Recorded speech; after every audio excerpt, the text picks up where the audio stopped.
નમસ્તે। આજે આપણે બનાવીશું ચાનો મસાલો। એના માટે આપણે જોઈશે સૂંઠ, મરી, એલચી, તજ, જાયફળ અને લવિંગ। તો આપણે મરીને પહેલાં થોડી હવા ઉડાવવા માટે એને થોડા ફ્રાય કરી દઈશું।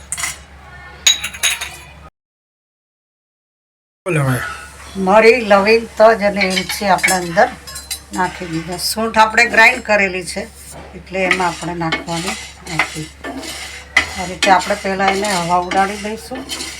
આનો આપણે એકદમ બારીક પાવડર બનાવવાનો છે એટલા માટે જેટલો પાવડર બારીક બને એટલો ચામાં કસ સારો આવે।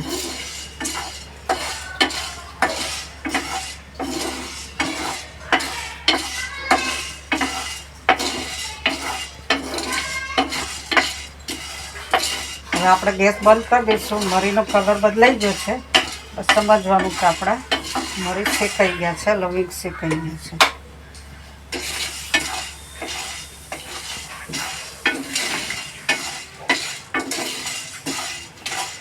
હવે આપણે એને થોડું ઠંડુ થવા દઈશું। હવે આપણે આ બાઉલનો ઉપયોગ આદુ કોથમી મરચાંની ચટણી માટે કર્યો હોય કે કોઈ સૂપ બનાવવા માટે કર્યો હોય, ગ્રેવી માટે કર્યો હોય, તો આની અંદર કોઈ પાર્ટિકલ્સ ચોટેલા હોય ને પછી આપણે ચાનો મસાલો બનાવીએ તો ચા ફાટી જવાની શક્યતા રહે। એટલા માટે આપણે પહેલાં આમાં થોડી ખાંડ ગ્રાઇન્ડ કરી અને એને કાઢી લઈશું અને પછી આપણે આ મસાલો બનાવીશું। તો આપણે આમાં 3 ચમચી ખાંડ નાખીશું અને એને ગ્રાઇન્ડ કરીને કાઢ્યા પછી આપણે મસાલો બનાવીશું, જેથી આપણે મસાલામાં કોઈ બીજી સ્મેલ પણ ન આવે, આપણો મસાલો સારો બને।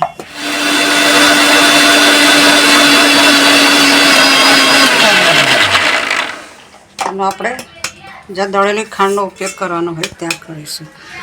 આનાથી શું થાય, આપણો બાઉલ આખો અંદરથી ક્લીન થઈ જાય। હવે આપણે આ નાખીશું અને એને ગ્રાઇન્ડ કરીશું।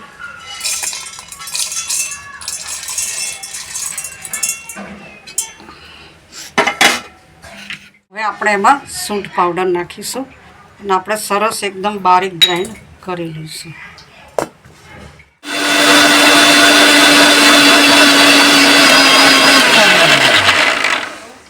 ગ્રાઇન્ડ થઈ ગયો છે આ રીતનું। સૂંઠના રેસાના કારણે આપણને એવું લાગે કે બારીક ગ્રાઇન્ડ નથી થયું, પણ સરસ રીતનું આપણે ગ્રાઇન્ડ કરી દીધું છે।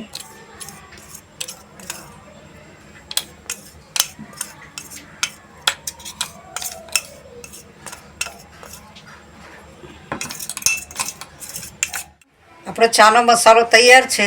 આટલા પ્રમાણમાં આપણે એને ચામાં નાખવાનો। આ મસાલાથી આપણને શરદી, ઉધરસ, કફ, કબજિયાત, ગેસ આ બધામાં આપણને સારી એવી રાહત મળે। માટે અત્યારની ઋતુમાં ચોમાસા જેવું પણ છે અને ઠંડી પણ છે, તો આ મસાલાવાળી ચા પીએ તો આપણી શારીરિક તંદુરસ્તી સારી રહે।